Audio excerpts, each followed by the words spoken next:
নমস্কার বন্ধুরা, সকলকে স্বাগত জানাচ্ছি।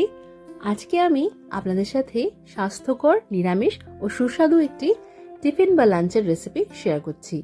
বাচ্চাদের টিফিনে বা বড়দের লাঞ্চ বক্সে আপনারা এই রেসিপিটা তৈরি করে দিতে পারেন।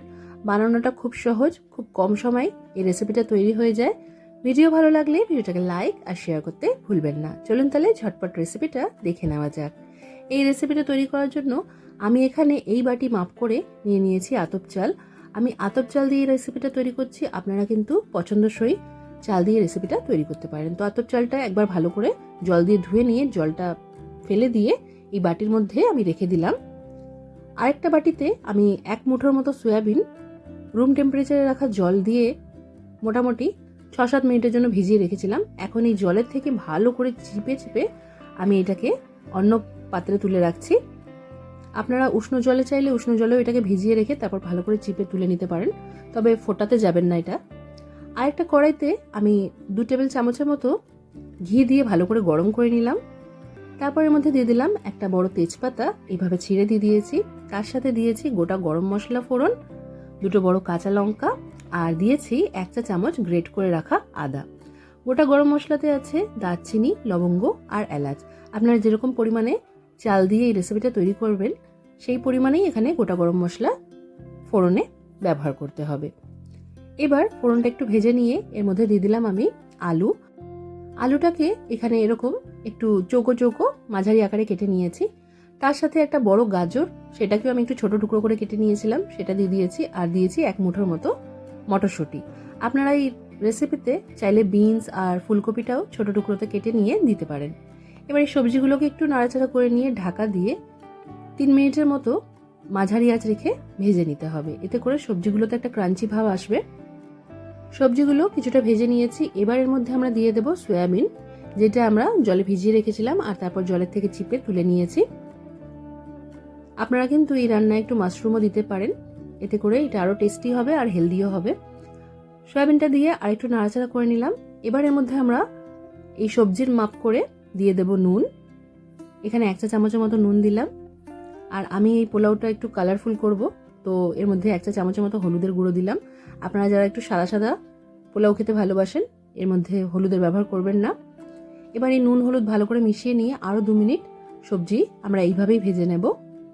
এবার কিছুক্ষণ পর এর মধ্যে আমরা দিয়ে দেব চাল।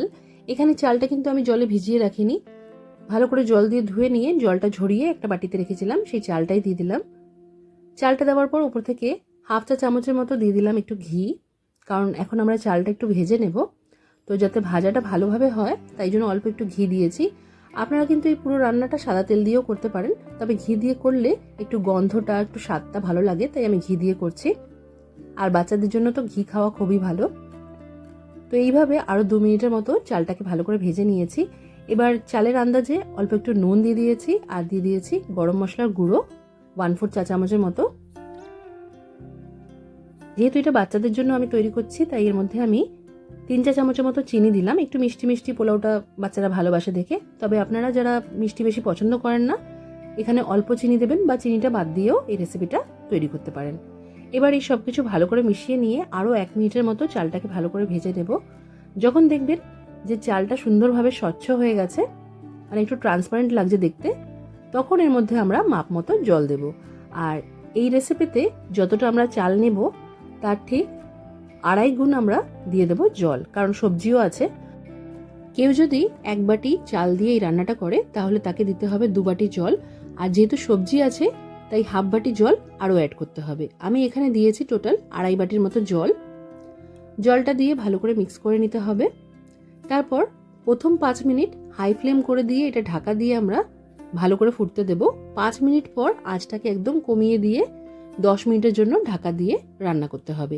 তবে 5 মিনিট পর ঢাকা সরিয়ে নিয়ে আরেকবার একটু নাড়াচাড়া করে দিতে হবে।